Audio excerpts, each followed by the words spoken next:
ठंडी की एक शाम में चारों तरफ अंधेरा छाया हुआ है। बिलासपुर गांव में पिछले कई दिनों से लगातार बारिश हो रही है।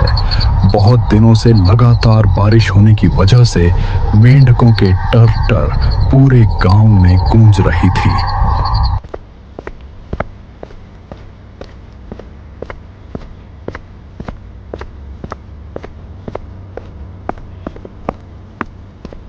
कुलदीप अपने पड़ोसी दोस्त अमित को बुलाने के लिए निकल पड़ा।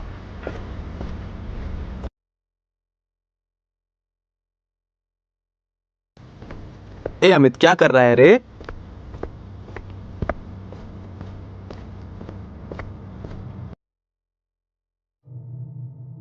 अरे मैं तो तुझसे मिलने ही आ रहा था। आज शाम से ही मन थोड़ा अजीब लग रहा है। अरे अच्छा नहीं लगेगा तो क्या लगेगा?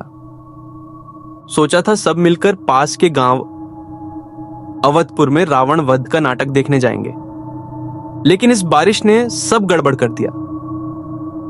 2 दिन से लगातार बारिश हो रही है और उसी वजह से नाटक भी रद्द कर दिया गया है।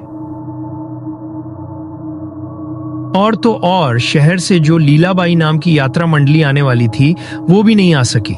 ये अगर आते भी तो चंपक नदी पार करके ही आते, और इस बारिश में तो नावें भी नहीं चल रही। दोनों दोस्त इन्हीं बातों में लगे थे, तभी अचानक बिजली चली गई। अब ये भी होना था। ऐसे ही हम घर में फंसे हैं, ऊपर से लाइट भी चला गया। उफ, कितना झंझट है। घर में बैठकर करेगा भी क्या? चल चुनिया चाचा की दुकान चल के बैठते हैं। उसकी हाथ की चाय पीकर मन थोड़ा ठीक हो जाएगा। हाँ हाँ चल, रुक रुक मैं टॉर्च ले आता हूं।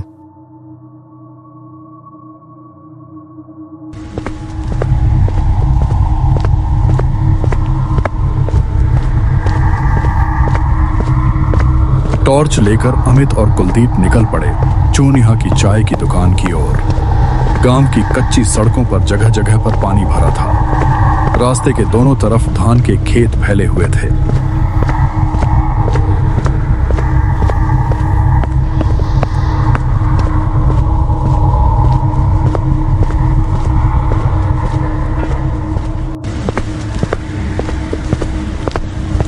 करीब 10 मिनट चलने के बाद दोनों चोनिहा की दुकान पर पहुंचते हैं। दुकान में एक लैंप जल रहा है। उसी की रोशनी में चुनिहा चाय बना रहा है। उस धीमी रोशनी से पूरे दुकान के आसपास एक रहस्यमय सा माहौल बन गया था। अरे काका, आप भी हैं यहाँ? लल्लन काका, जो पहले पुलिस में थे, 5 साल पहले रिटायर होकर अपनी पुश्तैनी घर में पत्नी के साथ रहने लगे। उनकी एक बेटी भी है जिसकी शादी कानपुर में हो गई है। और कुलदीप अमित, अच्छा किया जो आ गए। घर में मन नहीं लग रहा था, इसीलिए सोचा चाय की दुकान पर चलते हैं। घर में बार बार चाय मांगने से अम्मा नाराज हो गईं। तीनों आपस में बात कर ही रहे थे, तभी चुनिहा चाय लेकर आ गया।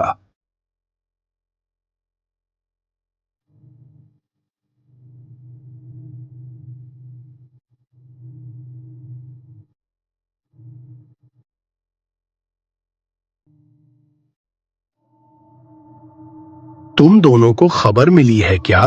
लल्लन काका से मैं उसी के बारे में बात कर रहा था। क्या बात है चुनिहा काका? तुम्हारे चेहरे से लग रहा है कुछ गंभीर बात है। तो तुम्हें खबर नहीं मिली? कल रात रमेश को निसी भूत ने पकड़ लिया था। हे भगवान, अब वो कैसा है? किसी तरह जान बच गई उसकी। क्या भयानक हादसा था वो। किस्मत अच्छी है कि वह बच गया। हे भगवान, इस बारिश की रात में निशिभूत सुनते ही रोंगटे खड़े हो जाते हैं।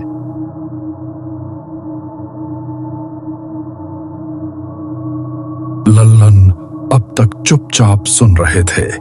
मिट्टी से बनी प्याली में चाय की आखिरी चुस्की लेकर बोले, मैं भी एक बार निशी भूतों के चक्कर में पड़ गया था, बड़ी मुश्किल से बचा।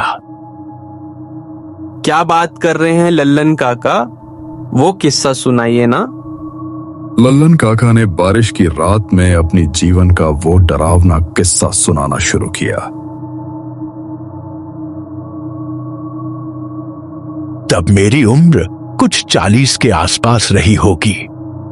मैं पुलिस में था और मेरा एक दोस्त उस समय ड्यूटी के सिलसिले में कुलधार गांव में आया था। एक शाम मेरा दोस्त और शिकारियों का साथी बहादुर सिंह मेरे पास आया। लल्लन, सुना है कुल्हरा के उस छोर पर जो झील है वहां रात को काला बगुला उतरा है। उसका शिकार करने चलेगा क्या? कुलधरा के उस तरफ तो कभी गया ही नहीं यार। तू रास्ता पहचानता है क्या? सब पता कर लिया मैंने। कोई दिक्कत नहीं होगी। आज रात चलना है।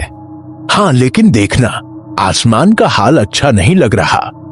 बरसात की रात में वहां जाना सही रहेगा क्या? बोले तो ऐसे ही बरसाती रातों में निकलते हैं झील में। ये मौका बार बार नहीं मिलता, समझो। अच्छा तय रहा, आज ही चलते हैं। रात 11 बजे के बाद निकलेंगे। हम दोनों उसी बात पर चर्चा कर ही रहे थे, तभी पास से कुलधरा गांव का एक बुजुर्ग गुजरते हुए रुक गया।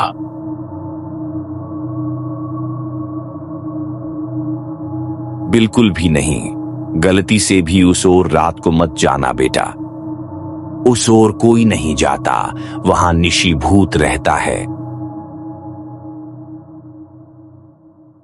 निशिभूत यह कौन है? निशिभूत एक तरह की आत्माएं होती हैं। रात के वक्त खासकर 12 बजे के बाद यह अपने किसी करीबी जैसे दोस्त या रिश्तेदार का रूप लेकर सामने आते हैं, फिर आवाज देकर पास बुलाते हैं और जैसे ही पास जाओ मार डालते हैं। यह प्रेत आत्माएं किसी झील के पास, शमशान के आसपास या किसी पुराने बरगद के पेड़ में रहती है। और उस झील में जिसके बारे में तुम लोग बात कर रहे हो, वहां भी इनकी झलक मिलती है। इसीलिए किसी भी हालत में उस झील की तरफ मत जाना, यहां तक कि दिन में भी नहीं। वह जंगल खतरों से खाली नहीं है। छलावे भूत प्रेत आत्माएं घूमती रहती हैं। इतना बोलकर बुजुर्ग चला गया। हमने हाँ में सिर हिलाया, लेकिन जैसे ही वो आदमी चला गया, मेरा साथी बोला, काले बगुले का तो शिकार करना ही है, इसीलिए तो आए हैं और आज जाना तो पड़ेगा ही। जाना क्या सही होगा भाई? क्यों नहीं, मैं साथ में हूं ना, कोई डरने की बात नहीं।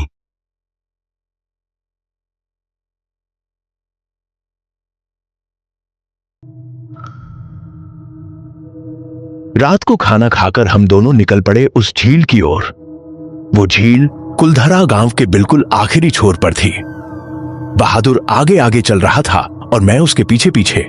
हल्की हल्की बारिश हो रही थी। अंधेरे और सन्नाटे के बीच हम दोनों आगे बढ़ते जा रहे थे। पूरे गांव में एक अजीब सी खामोशी थी, जैसे सब गहरी नींद में डूबे हों। लगभग आधे घंटे चलने के बाद हम झील के पास पहुंचे। यहां तो एक भी बकुला नहीं दिख रहा। सुना था रात को यह झील में आते हैं, लेकिन सच कहूं तो मुझे अंदाजा नहीं था कि यह जगह इतनी डरावनी और शांत होगी। इतनी बारिश के मौसम में ना कोई मेंढक की आवाज, ना कोई झिंगुर की आवाज। चारों तरफ बिल्कुल सन्नाटा है। बहादुर, मैं कहता हूं बकबक छोड़ो, चलो वापस चलते हैं। ये जगह बहुत ही डरावनी है। धत तेरी, इतनी दूर आकर अब खाली हाथ लौट जाए। मुझे खबर मिली थी झील के दक्षिण किनारे से शिकार करना आसान होता है, वहीं चलते हैं। चल चल।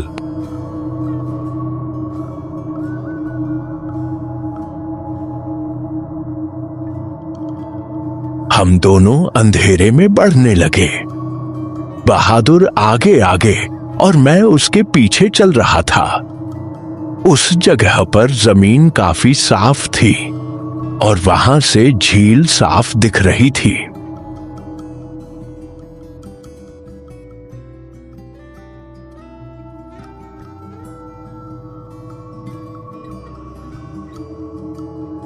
झील की तरफ अपनी नजर रख। देखना, अब रात और गहरी होने वाली है, तो काले बगुले जरूर दिखेंगे। लेकिन मेरा मन बहुत ही बेचैन हो रहा था। बार बार लग रहा था कि दूर उस गहरे अंधेरे में कुछ कुछ हलचल सी हो रही थी। हम शायद उन्हें देख नहीं पा रहे थे, लेकिन वह कहीं ना कहीं से हमें जरूर देख रहे थे। ठंडी हवा सनसनाने लगी और फिर हल्की बूंदाबांदी के साथ तेज तेज बिजली कड़कने लगी। लल्लन, एक बात बताओ, तुम झील की तरफ नहीं देखकर बार बार उस अंधेरे की ओर क्यों देख रहे हो? पता नहीं मुझे क्यों अजीब लग रहा है यार। ऐसा लग रहा है जैसे कोई हमें घूर रहा है, और मैंने वहां एक परछाई को हिलते हुए भी देखा। डर मत, ये सब बस मन का वहम है, समझा? बहादुर की बातों से लल्लन को थोड़ी राहत तो मिली, लेकिन बेचैनी अभी भी बाकी थी। समय यूं ही बीतता रहा। झील किनारे बैठे बैठे 1 घंटा गुजर गया था, लेकिन उस काले बगुले की अब तक कोई झलक ही नहीं मिली थी।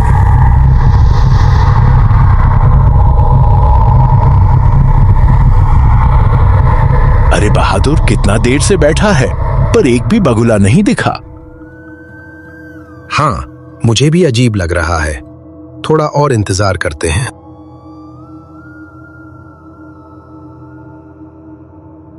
कुछ समय इंतजार करने के बाद भी उन्हें कुछ नहीं मिला। तभी अचानक लल्लन को अपने पीछे वाले पेड़ पर कुछ हलचल सा महसूस हुआ। पलट कर देखा तो एक कंकाल पेड़ से लटक रहा था। वो दृश्य लल्लन की सांसें थाम देने वाला था। बारिश की बूंदें कंकाल की सूखी हड्डियों पर पड़ रही थी और हवा के हर झोंके के साथ वो भयानक ढांचा धीरे धीरे झूल रहा था। उसकी खाली आंखों के गड्ढे मानो अंधेरे में घूर रहे थे।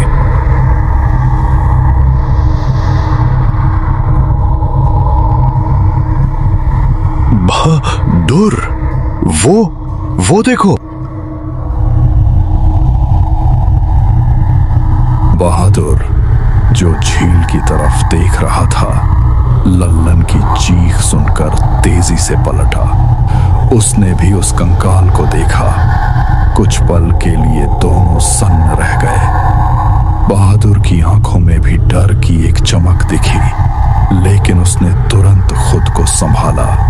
ये क्या है? कौन हो सकता है ये? बुजुर्ग चाचा सही कह रहे थे। यह जगह अच्छी नहीं है, निशिभूत।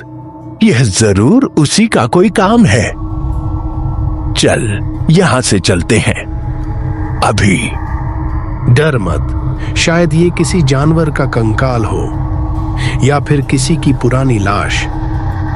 यहां जंगल में ऐसा हो सकता है।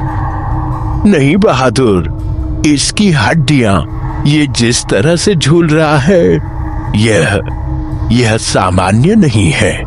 चल, वापस चलते हैं।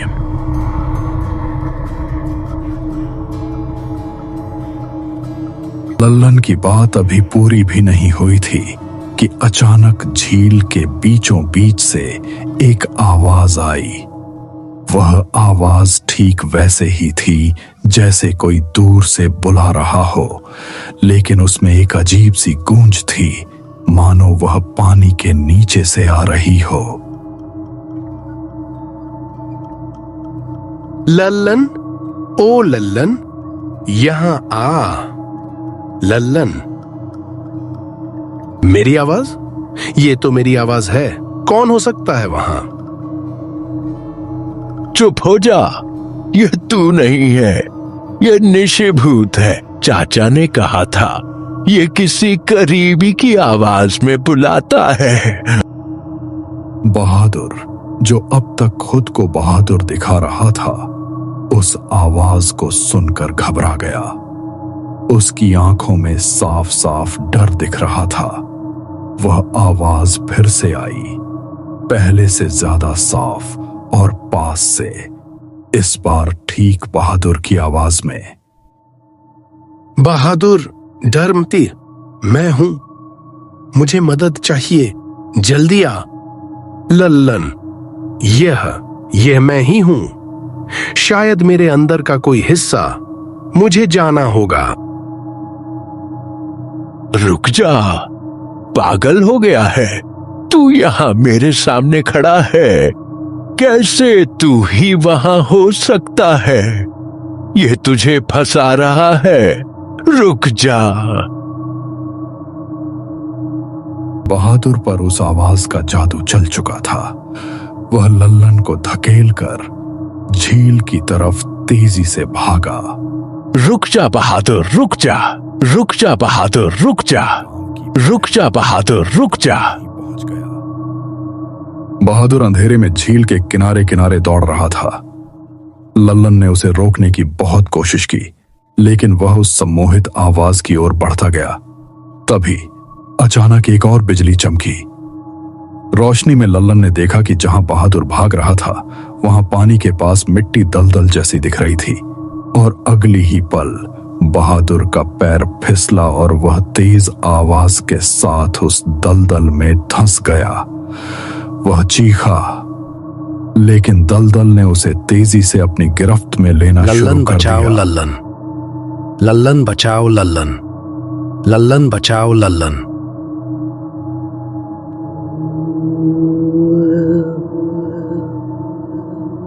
लल्लन बचाओ लल्लन, लल्लन बचाओ लल्लन। लल्लन कुछ ना कर सका। देखते ही देखते निशिभूत ने बहादुर को अपने आगोश में ले लिया।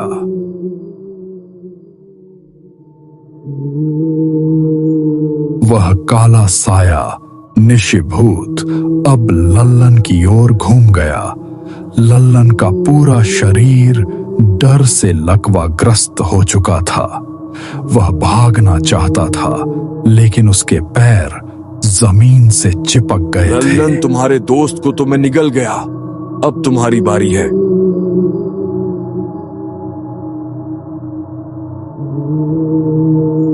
इतना बोलकर वह लल्लन की तरफ भागा, मगर लल्लन ने हिम्मत की और लल्लन ने तुरंत झील को छोड़ दिया और अंधेरे में बेतहाशा भागा। वह तब तक नहीं रुका, पहली झोपड़ी तक वह नहीं पहुंच गया।